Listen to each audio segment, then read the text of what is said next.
Bali terkenal akan budaya dan alamnya yang mempesona, namun masifnya perkembangan pariwisata tidak diimbangi dengan pelestarian alamnya. Hal tersebut dibuktikan dengan masifnya alih fungsi lahan dan pembangunan akomodasi pariwisata di kawasan jalur hijau, seperti di kawasan Jatiluwih.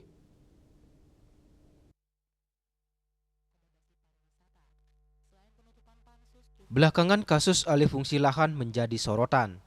Bahkan di kawasan Jatiluwih khususnya, banyak bangunan yang disegel oleh Pansus Trap DPRD Bali karena melanggar aturan tata ruang. Keberadaan Pansus Trap DPRD Provinsi Bali menurut pengamat infrastruktur Yusuf Ali, jangan sampai menjadi pansos atau panjat sosial. Wakil Ketua Umum Bidang Infrastruktur Kadin Kota Denpasar ini menekankan, sebelum adanya penindakan terhadap setiap pelanggaran tata ruang ataupun eksploitasi alam, seharusnya ada kajian terkait persentase pemanfaatan lahan, baik yang dapat dikomersilkan dan yang dimanfaatkan untuk kepentingan publik, dan persentase lahan persawahan, terutama untuk pariwisata yang berbasis alam. Selain kajian, edukasi terkait pelestarian kawasan subak harus diberikan kepada masyarakat setempat, sehingga pembangunan warung maupun akomodasi di sekitar kawasan Jatiluwih diimbangi dengan pelestarian subaknya.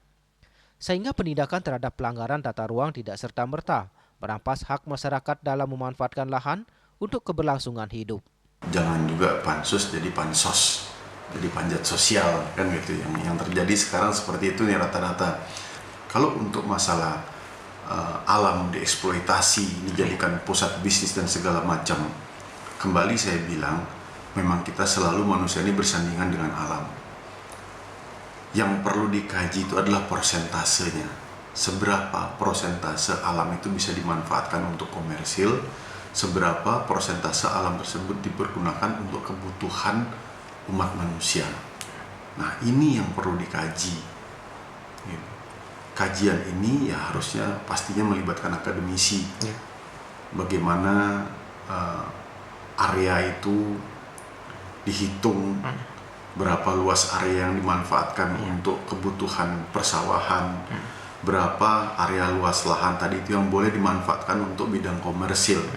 Karena pada prinsipnya ekowisata itu ada, gitu. Dan itu juga sudah banyak dipergunakan di daerah-daerah lain. Banyak yang menggunakan pariwisata berdasarkan wisata alam, edukasi, dan itu banyak banget sebetulnya. Edukasi bagaimana cara bercocok tanam, edukasi bisa bagaimana melakukan pertanian dengan bibit unggul, tidak hanya serta-merta cuma sekedar buka warung. Nah, itu yang harus dipikirkan, bagaimana cara menggerakkan ekonomi kerakyatan tadi untuk kepentingan bersama. Jadi kalau memang pansus tadi itu mau bergerak turun ke lapangan, sebelum turun ke lapangan, buat dulu ranah-ranahnya, apa yang akan harus ditegakkan hukum-hukumnya ini. Pihaknya menekankan keberadaan Pansus Trap DPRD Bali jangan sampai menjadi wahana untuk pansos atau panjat sosial.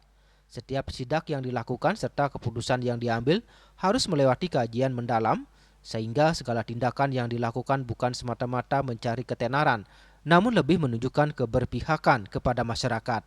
Sukma dan Ari Wiratmaja, Bali TV.